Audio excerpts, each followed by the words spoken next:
Hi hello welcome back to my channel.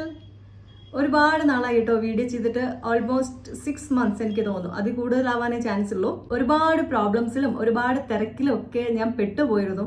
അതുകൊണ്ടാണ് video ചെയ്യാതിരുന്നത്. Still ഞാനിപ്പോൾ ബാംഗ്ലൂരാണ്. Bangalore ഇരുന്നുകൊണ്ടാണ് video ചെയ്യുന്നത്. ഇന്ന് എനിക്ക് എക്സാംസ് കഴിഞ്ഞു. So I thought I can do A video today. അതാണ് ഞാൻ ഇന്ന് ഒരു വീഡിയോ എടുക്കാം എന്ന് വിചാരിച്ചത്. സാഹചര്യങ്ങൾ സിറ്റുവേഷൻസ് ഒക്കെ ഭയങ്കര മോശമാണ്. ബിക്കോസ് എനിക്ക് ഇങ്ങനെ വീഡിയോ ചെയ്യാനുള്ള ലൈറ്റിങ്ങും കാര്യങ്ങളും ഒന്നും തന്നെ ഇല്ല. എനിവേയ്സ് കുറേ നാളായല്ലോ. അപ്പോൾ എൻ്റെ യൂട്യൂബ് ഇങ്ങനെ സ്റ്റക്കായി നിൽക്കുക. അപ്പോൾ വീഡിയോസ് ചെയ്യാമെന്ന് വിചാരിച്ചു. അപ്പോൾ ഒരു 8-9 മാസം മുന്നേ എനിക്ക് വന്ന ഒരു കമൻ്റ് ആണ്. ഒരു കമൻ്റ് അല്ല, ഓൾമോസ്റ്റ് ആ സെയിം പേഴ്സൺ തന്നെ ഒരു 10-15 കമൻറ്റ് ഇട്ടിട്ടുണ്ട്.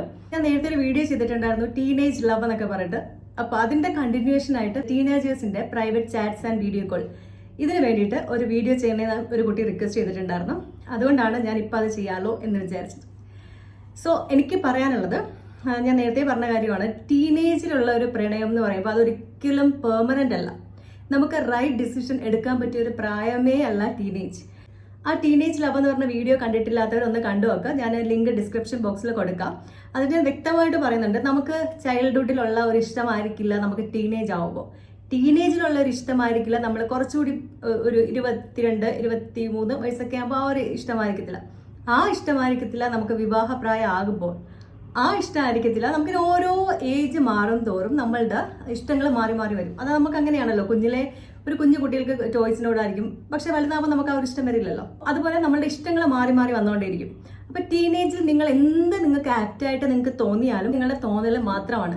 അതല്ല നിങ്ങൾ അന്നെടുത്തത് തെറ്റായിട്ടുള്ള ഒരു ഡിസിഷൻ ആണ് എന്ന് കുറച്ച് വർഷങ്ങൾ കഴിയുമ്പോൾ നിങ്ങൾക്ക് തന്നെ ബോധ്യമാവും. ടീനേജിൽ ഇങ്ങനെ എന്തെങ്കിലുമൊക്കെ ഡിസിഷൻ എടുത്തിട്ടുള്ളവരോ അന്ന് പ്രണയിച്ച് വിവാഹം കഴിച്ചിട്ടുള്ളവരോ ഒക്കെ തീർച്ചയായിട്ടും ഇപ്പൊ റിഗ്രറ്റ് ചെയ്യുന്നുണ്ടാവും.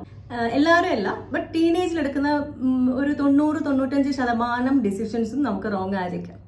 കാരണം നമുക്ക് അത്രത്തോളം മെച്യൂരിറ്റി ഉള്ളൂ. പ്രായം കഴിയും തോറുമാണ് നമുക്ക് മെച്യൂരിറ്റി കൂടുന്നത്. അപ്പോൾ നമ്മളുടെ ഇഷ്ടങ്ങൾ മാറും. നമുക്ക് തന്നെ നമ്മുടെ മനസ്സിൽ തന്നെ ഒരു ഗിൽറ്റി ഫീൽ തോന്നും. അയ്യോ, ഞാൻ അത് ചെയ്ത് തെറ്റായിപ്പോയല്ലോ, അങ്ങനെ വേണ്ടായിരുന്നല്ലോ, കുറച്ചുകൂടെ വെയിറ്റ് ചെയ്യുന്നെങ്കിൽ എനിക്ക് റൈറ്റ് ഡിസിഷൻ എടുക്കാൻ പറ്റുമായിരുന്നല്ലോ, അല്ലെങ്കിൽ ഇതിലും നല്ലൊരു റൈറ്റ് പേഴ്സൺ എനിക്ക് കണ്ടെത്താൻ പറ്റുമായിരിക്കുമല്ലോ. ഇങ്ങനെ പല തോട്ട്സ് നമ്മളുടെ ഉള്ളിൽ വരും. ഈ ഒരു കൗമാരപ്രായം, അതായത് ഒരു 14, 15, 16 വയസ്സൊക്കെ ആകുമ്പോൾ ആൺകുട്ടികൾക്കും പെൺകുട്ടികൾക്കും അവരുടെ ഹോർമോൺസിന്റെ ചേഞ്ചസ് മൂലം, അതായത് ഈ സെക്ഷൽ ഹോർമോൺസ് ഒക്കെ ഉണരുന്ന സമയമാണ്. ആ സമയത്ത് നമുക്ക് പല ചിന്തകൾ, അതായത് സെക്ഷലി ഉള്ള പല ടെംപ്റ്റേഷൻസും വരാം. നമ്മുടെ ബോഡിയിൽ തന്നെ അതിനുള്ള മാറ്റങ്ങളും ഉണ്ടാവും. സോ നമുക്ക് അങ്ങനെയുള്ള തോട്ട്സും വരാം. അപ്പോൾ ആ ഒരു സമയത്ത് നമ്മൾ ആ ഒരു സെക്ഷൽ സാറ്റിസ്ഫാക്ഷന് വേണ്ടിയിട്ട് നമ്മൾ ഓപ്പോസിറ്റ് ജെൻഡറിലേക്ക് അട്രാക്ട് ആവും. ആൺകുട്ടികളാണെങ്കിൽ പെൺകുട്ടികളോടും പെൺകുട്ടികളാണെങ്കിൽ ആൺകുട്ടികളോടും അട്രാക്ഷൻ തോന്നും. അത് സ്വാഭാവികമാണ്. 10ാം ക്ലാസ്സിലും ടീനേജ് പ്രായമാകുമ്പോൾ ക്ലാസ്സിൽ പഠിക്കുന്ന കുട്ടികളോട് അല്ലെങ്കിൽ മറ്റ് സമപ്രായക്കാരോടൊക്കെ നമുക്ക് അട്രാക്ഷൻ തോന്നുന്നത് ഇറ്റ്സ് ക്വൈറ്റ് നോർമൽ. അങ്ങനെ അട്രാക്ഷൻ തോന്നണം. കാരണം ഒരു ആൺകുട്ടിക്ക് പെൺകുട്ടിയോടും പെൺകുട്ടിയോട് അട്രാക്ഷൻ തോന്നിയാൽ മാത്രമേ നിങ്ങളൊരു റൈറ്റ് ജെൻഡർ ആണെന്ന് നമുക്ക് പറയാൻ പറ്റുള്ളൂ. ഇപ്പൊ നിങ്ങളുടെ ടീനേജ് പ്രായത്തിലുള്ള കുട്ടികളാണെങ്കിലും അവരുടെ മാതാപിതാക്കളാണെങ്കിലും അല്ലെങ്കിൽ അവരുടെ ബന്ധുക്കളാണെങ്കിലും സുഹൃത്തുക്കളാണെങ്കിലും എല്ലാം ഇത് കേൾക്കുന്നുണ്ടെങ്കിൽ നിങ്ങൾ ശ്രദ്ധിക്കുക, ടീനേജിലുള്ള ഇഷ്ടങ്ങളൊന്നും തന്നെയും പെർമനന്റ് ആയിട്ടുള്ള ഇഷ്ടങ്ങളേ അല്ല. അത് ഇന്നല്ലെങ്കിൽ നാളെ രണ്ടുപേർക്കും ചിലപ്പോൾ ഒരു പ്രശ്നവും ഇല്ലെങ്കിൽ പോലും അവർക്ക് മനസ്സുകൊണ്ട് അതിൽ മടുപ്പ് ഫീൽ ചെയ്യാൻ ചാൻസ് ഉണ്ട്. കാരണം ഓരോ വ്യക്തികൾ വളരും തോറും അവരുടെ മനസ്സിന്റെ വലുപ്പവും കൂടും, അവരുടെ മെച്യൂരിറ്റി ലെവൽ കൂടും. അപ്പോൾ ഇന്ന് കണ്ട ഒരു ഇഷ്ടം നമുക്ക് നാളെ ഇഷ്ടമാകണമെന്നില്ല, അല്ലെങ്കിൽ ആ ഒരു അട്രാക്ഷൻ നമുക്ക് ഫീൽ ചെയ്യണമെന്ന് ഉണ്ടാവില്ല. അപ്പോൾ ഒരു ജീവിതത്തിൽ അല്ലെങ്കിൽ ഒരു കുടുംബ ജീവിതത്തിൽ ഏറ്റവും നമുക്ക് വേണ്ടത് ലൈഫ് ലോങ് ഒരു അട്രാക്ഷൻ ഉള്ള ഒരു വ്യക്തിയായിരിക്കണം. ഇല്ലെങ്കിൽ നമുക്ക് ലൈഫ് മടുപ്പായി. ഭാര്യയോ ഭർത്താവോ ഒരുമിച്ച് ജീവിക്കുന്നുണ്ടാവും. ചിലപ്പോൾ സമൂഹത്തിലുള്ളവരുടെയൊക്കെ കണ്ടില്ല അവർ മാതൃകാപരമായ ഭാര്യയും ഭർത്താവുമായിരിക്കും, ബട്ട് അവർ അഡ്ജസ്റ്റ് ചെയ്യുന്നതായിരിക്കും. കാരണം ആരെങ്കിലും ഒരാൾക്ക് എന്തെങ്കിലും ഒരു റിലേഷൻഷിപ്പോ അല്ലെങ്കിൽ ഒരു മടുപ്പോ എന്തെങ്കിലും ഉണ്ടാവും. പിന്നെ പല സ്ത്രീകളും കുട്ടികൾക്ക് വേണ്ടി ജീവിക്കുന്നുണ്ട്, പല പുരുഷന്മാരും കുട്ടികൾക്ക് വേണ്ടി ജീവിക്കുന്നുണ്ട്. അവരങ്ങനെ ഒരു അഡ്ജസ്റ്റ്മെന്റിൽ അങ്ങ് പോകും. അങ്ങനെയാണ് പല മാതാപിതാക്കളുള്ളത്. എങ്കിൽ ഇട്ടെറിഞ്ഞിട്ട് പോകുന്ന ആളുകളുമുണ്ട്. അതായത് വേണ്ട, പ്രായം കൂടിയവർ തന്നെ ഡിവോഴ്സ് ചെയ്യുന്നവരുണ്ട്, പ്രായം കൂടിയവർ തന്നെ മറ്റ് റിലേഷൻഷിപ്പിലേക്ക് പോകുന്നവരുണ്ട്, ഭർത്താവിനെ ഉപേക്ഷിച്ച് പോകുന്നവരുണ്ട്, ഭാര്യയെ ഉപേക്ഷിച്ച് പോകുന്നവരുണ്ട്, മക്കളുടെ കാര്യം ഒന്നും നോക്കാതെ പോകുന്നവരുണ്ട്. സോ അങ്ങനെയുള്ള കാറ്റഗറി ഉണ്ട്. എത്ര ഭംഗിയുള്ള ആൺകുട്ടി ആയിക്കോട്ടെ അല്ലെങ്കിൽ എത്ര ഭംഗിയുള്ള പെൺകുട്ടി ആയിക്കോട്ടെ, എന്തെല്ലാം ക്വാളിറ്റിയുള്ള ആൺകുട്ടി ആയിക്കോട്ടെ അല്ലെങ്കിൽ എന്തെല്ലാം ഉള്ള പെൺകുട്ടി ആയിക്കോട്ടെ, നിങ്ങളുടെ ആ ഒരു സമയത്തെ ഡിസിഷനാണ് മോശം എന്ന് പറഞ്ഞത്. അല്ലാതെ ആ വ്യക്തി മോശമെന്നല്ല പറഞ്ഞത്. കാരണം നിങ്ങൾക്ക് ആ ടീനേജിൽ ചെയ്യാൻ പറ്റിയ എന്താണെന്ന് വെച്ചാൽ, ടീനേജ് എന്ന് പറയുമ്പോൾ ഒന്നെങ്കിൽ 10ാം ക്ലാസ് അല്ലെങ്കിൽ +2 അല്ലെങ്കിൽ അത് കഴിഞ്ഞിട്ടുള്ള നിങ്ങളുടെ ഒരു ക്രൂഷ്യൽ മൊമെന്റ് ആണ്. അതായത് നിങ്ങൾക്കൊരു പ്രൊഫഷണൽ ഒരു ജോലിയിലേക്ക് കിടക്കുന്ന ഒരു വിദ്യാഭ്യാസം. ഇത് നിങ്ങൾ കംപ്ലീറ്റ് ചെയ്യുക എന്നുള്ളതാണ് ആദ്യത്തെ. അപ്പൊ നിങ്ങൾ ടീനേജിൽ ഏത് പെൺകുട്ടീനെ അല്ലെങ്കിൽ ഏത് ആൺകുട്ടീനെ ലൈൻ അടിക്കാം, അല്ലെങ്കിൽ എങ്ങനെ ഒരു പ്രേമം സെറ്റ് ആകാം എന്നല്ല നിങ്ങൾ ചിന്തിക്കേണ്ടത്. അപ്പൊ 10ാം ക്ലാസ് കഴിയുമ്പോൾ നിങ്ങൾ ചെയ്യേണ്ടതെന്ന് വെച്ചാൽ, ഞാൻ ഏത് ഗ്രൂപ്പ് എടുത്ത് പഠിക്കുക, +2 ഞാൻ ഏത് ഗ്രൂപ്പ് എടുക്കണം. +2 പഠിക്കുന്ന കുട്ടികളാണെങ്കിൽ ഈ +2 കഴിഞ്ഞ് കഴിഞ്ഞാൽ ഞാൻ അടുത്ത എന്ത് കോഴ്സിന് പോകണം, ഈ കോഴ്സിന് പോയതുകൊണ്ട് എനിക്ക് ലൈഫ് ലോങ് അഭിമാനത്തോടെ ജീവിക്കാൻ പറ്റുന്ന ഒരു ജോലിയാണോ, എന്നും ഒരു സ്കോപ്പുള്ള ഒരു ജോലിയാണോ, ഈ ഒരു ജോലി കിട്ടിക്കഴിഞ്ഞാൽ എനിക്ക് എൻ്റെ കുടുംബത്തിനെ, എൻ്റെ ഭാര്യനെയും മക്കളെയും അല്ലെങ്കിൽ എൻ്റെ ഹസ്ബൻഡിനെയും മക്കളെയൊക്കെ സംരക്ഷിക്കാനും സമൂഹത്തിൽ അഭിമാനത്തോടെ ജീവിക്കാനും പറ്റിയ ഒരു ജോലിയാണോ, അല്ലെങ്കിൽ അങ്ങനെയുള്ള കോഴ്സുകൾ എന്തൊക്കെയാണ്, എൻ്റെ സ്വപ്നങ്ങളെല്ലാം അച്ചീവ് ചെയ്യാനുള്ള ഒരു ജോലിയാണോ അല്ലെങ്കിൽ ഒരു കോഴ്സാണോ ഞാൻ കണ്ടെത്തുന്നത്, അല്ലെങ്കിൽ അതിന് വേണ്ടിയിട്ട് നിങ്ങൾക്ക് റിസർച്ച് ചെയ്യാം. അല്ലാതെ നിങ്ങൾ ഇങ്ങനെ ഒരു പെണ്ണിനെ വീഴ്ത്താം, ടീനേജ് അല്ലേ, ഈ കോളേജ് ലൈഫിൽ ഇത് എൻജോയ് ചെയ്ത് എല്ലാം വേണം, എല്ലാം ഒരു ലിമിറ്റ് ഉണ്ടായിരിക്കണം. മാരേജ് ഒക്കെ കഴിഞ്ഞിട്ട് നമുക്ക് ഓക്കെ കോളേജ് ടൈം അല്ലെങ്കിൽ ഞാൻ ആ ഒരു ടൈമിൽ എനിക്ക് ഇങ്ങനെ ഒരു അഫെയർ ഉണ്ടായിരുന്നു, അതൊക്കെ ഒരു മെമ്മറി, നല്ലൊരു മെമ്മറിക്ക് പറ്റിയതാണ്. പക്ഷെ ഒരിക്കലും നിങ്ങൾക്ക് റൈറ്റ് ഡിസിഷൻ ആ ഒരു സമയത്ത് എടുക്കാൻ പറ്റില്ല. 95% പറ്റില്ല. പിന്നെ 5% റെയർ ആയിട്ടുള്ളതാണ്. അപ്പൊ നമുക്ക് നമ്മളുടെ ഫേറ്റോ നമ്മളുടെ ഒരു ലക്കൊന്നും നമുക്ക് നേരത്തെ പ്രൊഡിക്റ്റ് ചെയ്യാൻ പറ്റില്ല. അപ്പോൾ ഒരു അബദ്ധം കാണിച്ച് നമ്മൾ പോയി ഒരു കുഴിയിൽ വീഴുന്നതിനേക്കാളും നല്ലത് നമ്മൾ ആ സമയത്ത് നല്ലൊരു റിസർച്ച് നടത്തുക, എന്ത് കോഴ്സ് ചെയ്യാം, എന്തെങ്കിലും നല്ലൊരു കോഴ്സ് ചെയ്യുന്ന ആ കുട്ടികളാണെങ്കിൽ നിങ്ങൾക്ക് എങ്ങനെ ആ കോഴ്സ് നല്ല മാർക്കോടെ നിങ്ങൾക്ക് എങ്ങനെ പാസ്സാകാം എന്ന് നിങ്ങൾ ആദ്യം ചെയ്യുക. നിങ്ങൾക്ക് ആ ഒരു ടൈമിൽ മാത്രമേ നിങ്ങൾക്ക് നല്ല കോഴ്സ് എടുത്ത് പഠിക്കാൻ പറ്റുള്ളൂ. അല്ലെങ്കിൽ പിന്നെ ഒരുപാട് പ്രായമായി കഴിയുമ്പോൾ പിന്നെ നിങ്ങൾക്ക് വീട്ടിലെ പ്രാരാബ്ദങ്ങളും വീട്ടിലെ കുട്ടികളെ നോക്കുന്നത് അല്ലെങ്കിൽ വീട്ടിലെ കുടുംബജീവിതത്തിലെ ബുദ്ധിമുട്ടിൻ്റെ ഇടയ്ക്ക് പിന്നെ നിങ്ങൾക്ക് ഒരു കോഴ്സ് ചെയ്യാനോ നല്ലൊരു തൊഴിലിന് പോകാനോ ഒക്കെ വളരെ ബുദ്ധിമുട്ടായിരിക്കും. അപ്പോൾ നിങ്ങൾ ചെയ്യേണ്ടത് ആ ഒരു പ്രായത്തിൽ നിങ്ങൾ നല്ല കോഴ്സ് എടുക്കുക, അത് പഠിച്ച് പാസ്സാവുക, നല്ലൊരു ജോലിയിൽ കയറുക. ഈ നല്ലൊരു ജോലിയിൽ കയറി കഴിഞ്ഞാൽ പിന്നെ നിങ്ങൾക്ക് അവിടെ ഇരുന്നുകൊണ്ട് നിങ്ങൾക്ക് അടുത്ത നിങ്ങളുടെ ഫാമിലിയെ എങ്ങനെ ബിൽഡപ്പ് ചെയ്യണം, അതായത് നല്ലൊരു കുടുംബ ജീവിതത്തിലേക്ക് എങ്ങനെ കിടക്കാം, പുരുഷന്മാരാണെങ്കിലും സ്ത്രീകളാണെങ്കിലും പിന്നെ നിങ്ങൾക്ക് അതിന് വേണ്ടിയിട്ടുള്ള റിസർച്ച് നടത്താം. ആ റിസർച്ചിലും നിങ്ങൾ എന്താ ചെയ്യണേ, നിങ്ങൾക്ക് ഒരു പെൺകുട്ടീനെ കാണുമ്പോൾ പുറം സൗന്ദര്യം കണ്ടിട്ട് നിങ്ങൾ ഓക്കെ ഇതിനെ കെട്ടാം എന്ന് നിങ്ങൾ ചിന്തിക്കരുത്. എപ്പോഴും നിങ്ങളൊരു ആണിനെ ആയാലും പെണ്ണിനെ ആയാലും നിങ്ങൾ ചൂസ് ചെയ്യുമ്പോൾ നിങ്ങൾ ചിന്തിക്കുക. ഇപ്പോൾ ഒരു എക്സാമ്പിൾ പറയാം. ഇപ്പോൾ ഈ പെൺകുട്ടിക്ക് 23 അല്ലെങ്കിൽ 25 വയസ്സ്, 10 വർഷം കഴിയുമ്പോൾ 35 വയസ്സ്. അന്ന് ഈ സൗന്ദര്യമുള്ള രൂപമായിരിക്കുമോ ഇവൾക്ക്? 10 വർഷം കഴിയുമ്പോൾ ഇവളുടെ രൂപം എങ്ങനെ ഇരിക്കും? ഇവൾക്ക് തടി കൂടാം, അല്ലെങ്കിൽ ഈ ഒരു ഭംഗി ചിലപ്പോൾ കുറഞ്ഞെന്നിരിക്കാം, മുടി നിറച്ചെന്നിരിക്കാം, മുടി കൊഴിഞ്ഞെന്നിരിക്കാം. അതുപോലെ പുരുഷന്മാരും ഒരു 25-26 വയസ്സെന്നൊക്കെ പറഞ്ഞാൽ നല്ല അവരുടെ യൗവനമാണ്. ആ ഒരു ടൈമിൽ അവർക്ക് അമിതമായിട്ടുള്ള സൗന്ദര്യം ഉണ്ടാവും. അപ്പം നല്ല മീശയും നല്ല താടിയും നല്ല മുടിയും നല്ല ഫിറ്റ് ബോഡിയൊക്കെ ആയിരിക്കും. എങ്കിൽ 10 വർഷം കഴിയുമ്പോൾ അവർക്ക് ചിലപ്പോൾ ജീവിത പ്രാരാബ്ദങ്ങൾ കൊണ്ടോ അല്ലെങ്കിൽ ശരീരത്തിനുള്ള മാറ്റങ്ങൾ കൊണ്ടോ ചിലപ്പോൾ മുടി കൊഴിയാം, കഷണ്ടിയാവാം, തടി കൂടാം, ചിലപ്പോൾ തടി കുറയാം. നിങ്ങൾ ഈ കണ്ട ഒരു സൗന്ദര്യം ഒരു 10 വർഷം കഴിഞ്ഞാൽ ചിലപ്പോൾ ഉണ്ടായിരുന്നിരിക്കില്ല. ചിലവർക്ക് അമിതമായി സൗന്ദര്യം കൂടുന്നവരും ഉണ്ട്, ഇല്ല എന്നല്ല. എങ്കിലും നമ്മൾ അതിൻ്റെ നെഗറ്റീവ് സൈഡ് ചിന്തിക്കുക. അപ്പോൾ എനിക്ക് എൻ്റെ ഭാര്യയുടെ തല്ലി ഭർത്താവിനോട് വെറുപ്പ് തോന്നാൻ പാടുണ്ടോ? ഇതെല്ലാം ഒരു പെൺകുട്ടീനെ ആൺകുട്ടീനെ വിവാഹ സമയം നിങ്ങൾ സെലക്ട് ചെയ്യുമ്പോൾ ചിന്തിക്കേണ്ട കാര്യമാണ്. 10 വർഷം അല്ലെങ്കിൽ ലൈഫ് ലോങ് എൻ്റെ കൂടെ ജീവിക്കാനുള്ളത്. അപ്പോൾ 10 വർഷം 15 വർഷം കഴിയുമ്പോൾ ഇവൾ ഇങ്ങനെ ആയിരിക്കും അല്ലെങ്കിൽ ഇവൻ ഇങ്ങനെ ആയിരിക്കും. അപ്പോൾ എനിക്ക് ഇവനെ അല്ലെങ്കിൽ ഇവളെ കെട്ടിയതുകൊണ്ട് എനിക്ക് അന്നേരം ഒരു മടുപ്പ് തോന്നാൻ പാടില്ല എന്നല്ല. നിങ്ങളൊരു വ്യക്തിനെ കാണുമ്പോൾ തന്നെ നിങ്ങൾ ഇമാജിൻ ചെയ്യുക, മുന്നിലോട്ട് ഫ്യൂച്ചർ ചിന്തിക്കുക. അതുപോലെ പിന്നെ നിങ്ങൾ ചിന്തിക്കേണ്ടത് ഈ പുരുഷനെ അല്ലെങ്കിൽ ഈ സ്ത്രീയെ കെട്ടിയാലാണ് എനിക്ക് ഇവരിലാണ് മക്കളുണ്ടാവുന്നത്. അപ്പോൾ ഈ അച്ഛൻ്റെയോ അമ്മയുടെയോ ക്വാളിറ്റി ആയിരിക്കും നിങ്ങൾക്ക് ജനിക്കാൻ പോകുന്ന മക്കളുള്ളത്. അപ്പോൾ നിങ്ങൾ ചിന്തിക്കുക, നിങ്ങളൊരു വിവാഹത്തിന് അന്വേഷിക്കുമ്പോൾ അല്ലെങ്കിൽ ഒരു പുരുഷനെ അന്വേഷിക്കുമ്പോൾ നിങ്ങൾ ചിന്തിക്കേണ്ടത് ഈ വ്യക്തിക്ക് ഇന്ന ഗുണങ്ങളുണ്ട് അല്ലെങ്കിൽ ഇന്ന നെഗറ്റീവ് സൈഡ്സ് ഉണ്ട്. നിങ്ങൾ രണ്ടുപേരുടെയും കൂടെ ചേർന്നതാണ് നിങ്ങളുടെ കുട്ടി. അപ്പോൾ രണ്ടുപേരുടെയും ക്വാളിറ്റീസും നെഗറ്റീവ്സും പോസിറ്റീവ്സും കുഞ്ഞിന് കിട്ടാം. അപ്പോൾ നിങ്ങൾ ചിന്തിക്കുക, ഞാൻ ഈ വ്യക്തിയെ കിട്ടിയ ഇന്ന ഗുണങ്ങളുണ്ട്, ഇന്ന നെഗറ്റീവ്സ് ഉണ്ട്. അപ്പോൾ ഇതെല്ലാം നിങ്ങൾ ആദ്യം മനസ്സിലാക്കുക. എടുത്ത് ചാടി എന്തെങ്കിലും ഒരു ഡിസിഷൻ എടുക്കും. നമുക്ക് പെട്ടെന്ന് ഒരാളുടെ ഒരു ആകർഷണം അല്ലെങ്കിൽ ആ ഒരു ഹോർമോണിൻ്റെ ഇതുകൊണ്ട് പെട്ടെന്ന് ഒരു ലൈൻ സെറ്റാക്കുക, അല്ലെങ്കിൽ പെട്ടെന്ന് ഒരു പുരുഷനെയോ സ്ത്രീയെയോ സെറ്റാക്കി എടുക്കുക എന്നുള്ളത് മാത്രമായിരിക്കും മനസ്സിൽ വരുന്നത്. അപ്പോൾ നിങ്ങൾ എന്താ ചെയ്യുക? പെട്ടെന്ന് നമ്മുടെ കണ്ണിൽ പോസിറ്റീവ്സ് മാത്രമേ കാണുള്ളൂ.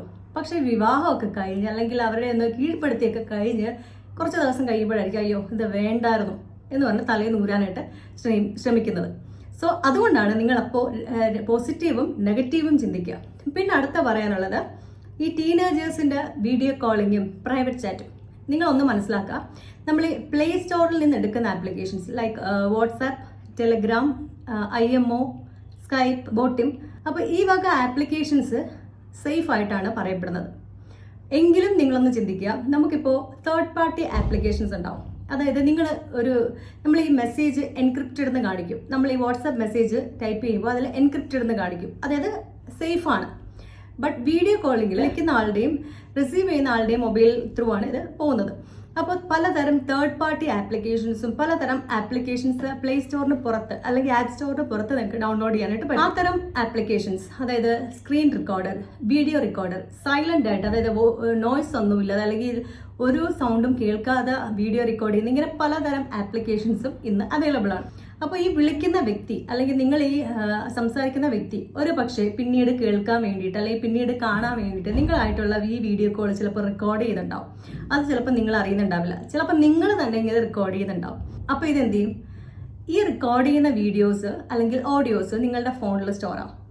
പിന്നീട് ഒരു പക്ഷേ നിങ്ങളുടെ മൊബൈൽ ആർക്കെങ്കിലും കൈമാറുമ്പോഴോ അല്ലെങ്കിൽ നിങ്ങൾ അറിയാണ്ട് നിങ്ങളുടെ ഫോൺ എന്തെങ്കിലും ഡാമേജ് വന്നിട്ട് നിങ്ങളൊരു ഷോപ്പിൽ കൊടുക്കുമ്പോഴൊക്കെ ഇത് ചിലപ്പം അവർ മറ്റുള്ള ആപ്ലിക്കേഷൻസിലോട്ട് സെൻഡ് ചെയ്യാനും മറ്റ് പല നിങ്ങളുടെ ഫോണിലുള്ള ആ ഡേറ്റാസ് ഫുള്ള് ഈവൻ ഇപ്പോൾ അത് ഡിലീറ്റഡ് ആണെങ്കിലും മൊബൈൽ ഷോപ്പുകാരും പല ടെക്നീഷ്യൻസും ചെയ്യുന്ന കാര്യമാണ്, അവർക്കത് റിക്കവർ ചെയ്യാൻ പറ്റും. എനിക്ക് തോന്നുന്നു ഒട്ടുമിക്ക ഡേറ്റാസും 99.9% ഡേറ്റാസും ഡിലീറ്റഡ് ആയിട്ടുള്ളത് റീസ്റ്റോർ ചെയ്യാൻ പറ്റും. അപ്പം പല മൊബൈൽ ഷോപ്പുകളിലും അല്ലെങ്കിൽ നിങ്ങൾ കുറച്ച് നേരത്തേക്ക് ആർക്കെങ്കിലും വിളിക്കാനൊക്കെ കൊടുത്താലും നമുക്ക് ആരും വിശ്വസിക്കാൻ പറ്റില്ല. കാരണം ഈ ഡേറ്റാസ് ഇതിൽ കിടക്കുന്ന എന്തെങ്കിലും നിങ്ങൾ റെക്കോർഡഡ് ആയിട്ടുള്ളതോ അല്ലെങ്കിൽ നിങ്ങളുടെ ഫോണിൽ തന്നെ അവരെന്തെങ്കിലും സ്പൈ ആപ്പുകളോ അല്ലെങ്കിൽ ഇതുപോലെ ബാക്ക്ഗ്രൗണ്ടിൽ കൂടി സ്ക്രീനിൽ നടക്കുന്ന നിങ്ങളുടെ മൊബൈലിൽ നടക്കുന്ന എല്ലാ കാര്യങ്ങളും റെക്കോർഡ് ചെയ്യുന്ന പല ആപ്ലിക്കേഷൻസും ഉണ്ട്.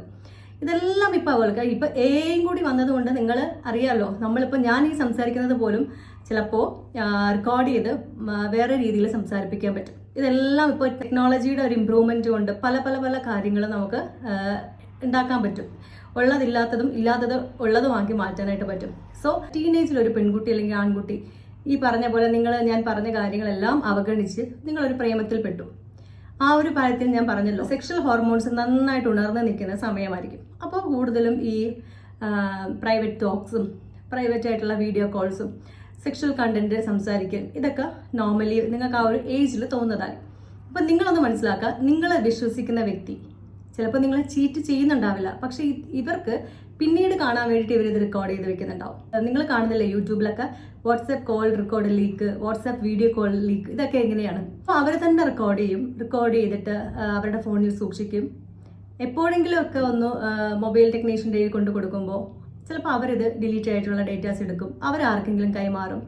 അല്ലെങ്കിൽ ഇത് നിങ്ങൾ തന്നെ റെക്കോർഡ് ചെയ്ത് മൊബൈലിൽ സൂക്ഷിക്കും. നിങ്ങൾ മറ്റാർക്കെങ്കിലും ഫോൺ യൂസ് ചെയ്യാൻ കൊടുക്കുമ്പോൾ അവർ ഇതിൽ നിന്ന് എടുക്കും. അങ്ങനെ പല പല രീതിയിൽ ഇത് ഔട്ട് ആവാനും ലീക്ക് ആവാനുള്ള ചാൻസ് ഉണ്ട്. അപ്പോൾ നിങ്ങൾ മനസ്സിലാക്കുക, നിങ്ങൾക്കൊരു ആളുമായിട്ടൊരു അഫെയർ ഉണ്ട് എന്നുണ്ടെങ്കിൽ ഒരിക്കലും നമ്മളുടേതായിട്ടുള്ള, അതായത് ഈ പറഞ്ഞ പോലെ നേക്കഡ് വീഡിയോസും നേക്കഡ് ഫോട്ടോസും ഒന്നും അയച്ചു കൊടുക്കരുത്. ആ വ്യക്തി നിങ്ങളെ ട്രൂ ആയിട്ടാണ് സ്നേഹിക്കുന്നത് എന്നുണ്ടെങ്കിൽ he will or she will wait for you. അത് മാരേജിലേക്ക് എത്തുന്നെങ്കിൽ അതിനുശേഷം ആയിക്കോട്ടെ, അതുവരെ അവർക്ക് വെയിറ്റ് ചെയ്യാമല്ലോ. ചിലപ്പോൾ വിളിക്കുന്ന പുരുഷന്മാർ അല്ലെങ്കിൽ സ്ത്രീകൾ ഇവർ സെയിം ടൈം പലരെയും വിളിക്കുന്നുണ്ടാവും. നിങ്ങളെ മാത്രമായിരിക്കില്ല, ഇവർ പലരോടും ഇങ്ങനെ സംസാരിക്കുന്നുണ്ടാവും. അപ്പം പലരുടെയും മൊബൈലിൽ ഇതിൻ്റെ വീഡിയോസും ഫോട്ടോസും ഉണ്ടാവും. നിങ്ങൾ കാണുന്നില്ലേ, ഈ എന്തെങ്കിലും ഒരു പ്രശ്നം വന്നിട്ട് ഓരോ പയ്യന്മാരെയൊക്കെ പോലീസ് അറസ്റ്റ് ചെയ്യുമ്പോൾ അവരുടെ ഒരു പ്രശ്നത്തിൽ നമ്മൾ പെട്ട് കഴിഞ്ഞാൽ പോലീസ് നമ്മളുടെ ഫോൺ പരിശോധിക്കും.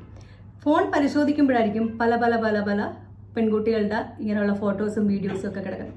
അവസാനം ഈ പെൺകുട്ടികൾ പോലും അറിയുന്നുണ്ടാവില്ല ഇങ്ങനെയുള്ള ഞാൻ അയച്ചു കൊടുത്ത ഫോട്ടോസ് ഇവൻ ഇങ്ങനെ സ്റ്റോർ ചെയ്യുന്നത്. പല പെൺകുട്ടികളായിട്ട് ഇങ്ങനെ സംസാരിക്കുന്നുണ്ടാവും. ഇതൊന്നും ഈ അയച്ചു കൊടുക്കുന്ന വ്യക്തികൾ പോലും അറിയുന്നില്ല. ഇവരെന്തെങ്കിലും ഒരു പ്രശ്നത്തിൽ, ഒരു അടിപിടി കേസിലോ അല്ലെങ്കിൽ എന്തെങ്കിലും ഒരു പ്രശ്നത്തിൽ ഇവർ പോലീസിന്റെ പിടിയിലായി കഴിഞ്ഞാൽ ഈ ഫോണിലെ ഡിലീറ്റഡ് ഡേറ്റാസ് പോലും പോലീസ് റിക്കവർ ചെയ്യും. പോലീസ് റിക്കവർ ചെയ്ത് കഴിഞ്ഞാൽ പിന്നെ ഈ ഫോട്ടോസിന്റെ ഉടമയെ തേടിയായിരിക്കും പോലീസിന്റെ അടുത്ത കോള് വരുന്നത്. അതായത് ഈ പെൺകുട്ടിയുടെ വീട്ടുകാരെ അറിയിക്കും, നിങ്ങളുടെ മകൾക്ക് ഇങ്ങനെ ഇതുണ്ട്, നിങ്ങൾ അറിഞ്ഞോ? കാരണം ആ കുട്ടിയെ രക്ഷപ്പെടുത്തുക എന്നുള്ളതാണ് പോലീസിന്റെ ഡ്യൂട്ടി.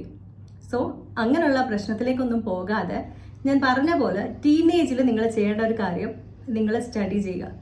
കാരണം ഇന്നത്തെ കാലത്ത് ക്യാഷ് ഉണ്ടെങ്കിൽ മാത്രമേ നിങ്ങൾക്ക് വാല്യൂ ഉള്ളൂ. അതുപോലെ പണവും പദവിയും ഉണ്ടെങ്കിൽ നിങ്ങൾക്ക് ഈ ലോകത്തിൽ എന്ത് തന്നെ വേണമെങ്കിലും കീഴ്പ്പെടുത്താം. ഈ ലോകത്ത് എന്ത് സൗന്ദര്യമുള്ള ഏത് ലെവലിലുള്ള പെണ്ണിനെ ആണെങ്കിലും ആണിനെ ആണെങ്കിലും നിങ്ങൾക്ക് കീഴ്പ്പെടുത്താം. അതിന് ഒരൊറ്റ സംഭവമാണ് വേണ്ടത്, പണം. നേരായ മാർഗത്തിൽ കൂടെ പണം ഉണ്ടാക്കാനുള്ള ഒരൊറ്റ ഓപ്ഷനേ ഉള്ളൂ, എഡ്യൂക്കേഷൻ. എഡ്യൂക്കേഷൻ ഉണ്ടെങ്കിൽ നിങ്ങൾ ചിന്തിക്കും, നിങ്ങൾ എന്ത് സ്ട്രഗിളിൽ കൂടെ വന്നവരായിക്കോട്ടെ, എന്ത് അനുഭവിക്കുന്നവരായിക്കോട്ടെ, നിങ്ങൾ ചിന്തിക്കേണ്ട ഇത്രയും കാര്യം.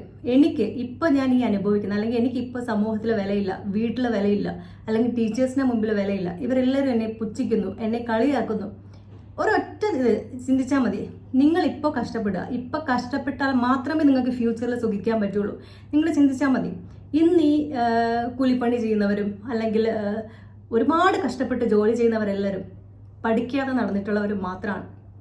ഞാൻ കൂലിപ്പണിയെ താഴ്ത്തി പറയുകയല്ല. നിങ്ങൾ ചിന്തിക്കൂ, ഓരോ വയസ്സായ അപ്പന്മാരും വയസ്സായ അങ്കിൾമാരൊക്കെ കഷ്ടപ്പെടുവാണ്. അതായത് വെയിലത്തും ബിൽഡിങ് പണിയാൻ പോകുന്നവരും റെയിൽവേ ട്രാക്കിലെ പണി ചെയ്യുന്നവരും ഒക്കെ നിങ്ങൾ ശ്രദ്ധിച്ചിട്ടുണ്ട്. പൊരി വെയിലത്ത് അത്രയും കഷ്ടപ്പെട്ട് വിയർത്തൊലിച്ചാണ് അവർ പണിയുന്നത്. അത്രയും ഹാർഡ് വർക്ക് ചെയ്യാണ്. കാരണം അവർക്ക് നാളെ ഒന്ന് വയ്യ, അല്ലെങ്കിൽ ഇത്രയും പണി ചെയ്ത് വെയിലത്തിരുന്ന് വൈകുന്നേരം ഒന്ന് തലവേദനയാണെങ്കിലും ഒന്ന് രാവിലെ ഒരു കുറച്ച് നേരം അവിടെ കിടക്കാമെന്ന് വെച്ചാൽ ഒന്നും അവർക്ക് നടക്കില്ല. കാരണം അവർക്ക് നെക്സ്റ്റ് ഡേയും കൂടെ പോയാൽ മാത്രമേ അവർക്ക് അരി വാങ്ങാനുള്ള കാശ് കിട്ടുള്ളൂ. അതുകൊണ്ട് നിങ്ങളൊന്ന് ചിന്തിക്കുക, ഇന്ന് സുഖമായിട്ടുള്ള ജോലി ചെയ്യുന്നത്, അതായത് white collar job or safe സോണിലിരുന്ന് ലക്ഷറീസ് ആയിട്ടുള്ള ലൈഫ് നയിക്കുന്ന എല്ലാവരും കഷ്ടപ്പെട്ട് ഉറക്കം കളഞ്ഞ് പഠിച്ചവർ മാത്രമാണ്. സോ എനിക്ക് പറയാനുള്ളത്, നമ്മൾ ഒരു സമയം കഷ്ടപ്പെട്ടാലേ ദ കോയിൻ്റെ നെക്സ്റ്റ് സൈഡ് എന്ന പോലെ അടുത്ത സമയം നിങ്ങൾക്ക് ഇതിൻ്റെ ഓപ്പോസിറ്റ് ആയിട്ടുള്ള സുഖജീവിതം കിട്ടുകയുള്ളൂ. ഞാൻ പറഞ്ഞല്ലോ, ക്യാഷ് ഉണ്ടെങ്കിലും പവർ ഉണ്ടെങ്കിലും നിങ്ങൾക്ക് ഈ ലോകത്ത് എന്ത് തന്നെ ഉണ്ടെങ്കിലും കീഴ്പ്പെടുത്താം. ഇതെല്ലാം ക്യാഷുമില്ല, വിദ്യാഭ്യാസവുമില്ല എന്നുണ്ടെങ്കിൽ നിങ്ങൾ ഇനി എത്ര നല്ല പെണ്ണിൻ്റെ പിന്നാലെ അല്ലെങ്കിൽ എത്ര നല്ല ചെക്കൻ്റെ പിന്നാലെ പോയാലും അവരൊരു പക്ഷെ നിങ്ങളുടെ വലയിൽ വീണാലും നെക്സ്റ്റ് ഡേ അല്ലെങ്കിൽ കുറച്ച് ദിവസം കഴിഞ്ഞ് അവർക്ക് മെച്യൂരിറ്റി ആകുമ്പോൾ അവർ നിങ്ങളെ ഇട്ടിട്ട് പോയിരിക്കും. സോ നിങ്ങൾ ഓർക്കുക, ടീനേജേഴ്സിൻ്റെ പ്രത്യേക ശ്രദ്ധയ്ക്ക് നിങ്ങൾ ഈ പ്രായത്തിൽ നിങ്ങളുടെ ഒറ്റ ലക്ഷ്യം പഠിക്കുക. എഡ്യൂക്കേഷൻ എന്ന് പറഞ്ഞാൽ അതൊരു ജെമ്മാണ്. അത് നഷ്ടപ്പെടുത്തിയാൽ പിന്നെ നിങ്ങൾക്ക് എന്ത് തന്നെ ചെയ്തിട്ടും കാര്യമില്ല. കാരണം ഒന്നും അത്രയും സേഫ് ആയിട്ടുള്ള സംഭവമല്ല.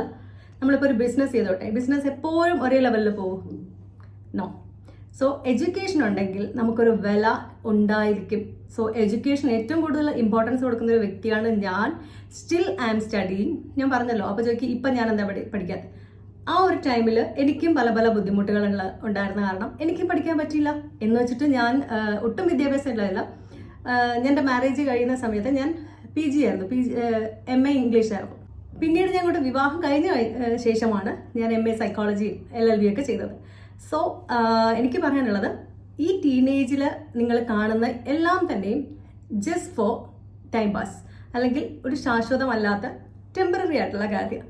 അപ്പോൾ നിങ്ങൾക്ക് പെർമനൻ്റ് ആയിട്ട് എന്തെങ്കിലും വേണമെങ്കിൽ അത് ഒന്നേ ഉള്ളൂ: education, good job, money and power. So അത് നിങ്ങൾ ഏൺ ചെയ്യുക. ഇപ്പോൾ കുറച്ച് കഷ്ടപ്പെട്ടോട്ടെ. നിങ്ങൾ എപ്പോഴും നിങ്ങൾക്ക് മടി പിടിച്ചിരിക്കുമ്പോഴും നിങ്ങൾക്ക് ഒരു ഉത്സാഹക്കുറവൊക്കെ ഉള്ളപ്പോൾ നിങ്ങൾ ചിന്തിക്കണം നിങ്ങളുടെ ലക്ഷ്യങ്ങളിലേക്ക്. നമ്മൾ കണ്ണടച്ചുറങ്ങുമ്പോൾ കാണുന്നതല്ല സ്വപ്നം. നമ്മൾ ഉണർന്നിരിക്കുമ്പോൾ, അല്ലെങ്കിൽ നമ്മൾ ഒരുപാട് കഷ്ടതയെ കൂടി, അല്ലെങ്കിൽ മറ്റുള്ളവർ നമ്മളെ നെഗ്ലക്റ്റ് ചെയ്യുമ്പോഴോ അല്ലെങ്കിൽ ഇഗ്നോർ ചെയ്യുമ്പോഴോ, അല്ലെങ്കിൽ നമ്മളെ ആരെങ്കിലുമൊക്കെ ഒരു വില തരാതിരിക്കുമ്പോഴോ അപ്പോഴും നിങ്ങൾ ചിന്തിക്കണം. നിങ്ങൾക്കപ്പോൾ ഡെഫിനറ്റ്ലി ഹേർട്ടാവും. അപ്പോൾ നിങ്ങൾ ചിന്തിക്കുക, ഈ വ്യക്തി എന്നെ ഇന്ന് മൈൻഡ് ചെയ്തില്ല, നാളെ ഈ വ്യക്തി നിങ്ങളെ റെസ്പെക്റ്റോടെ കാണുന്ന ഒരു മൊമെൻറ്റ് നിങ്ങൾ വിചാരിച്ചാൽ ഉണ്ടാക്കിയെടുക്കാൻ പറ്റും. സോ എല്ലാവർക്കും എൻ്റെ വീഡിയോ ഇഷ്ടപ്പെട്ടു അല്ലെങ്കിൽ ഹെൽപ്ഫുൾ ആയിട്ടുണ്ടാവും എന്ന് വിചാരിക്കുന്നു. നെക്സ്റ്റ് ടോപ്പിക്കുമായിട്ട് ഉടനെ തന്നെ കാണാം. So please subscribe, like, share and comment. See you next time. Thank you.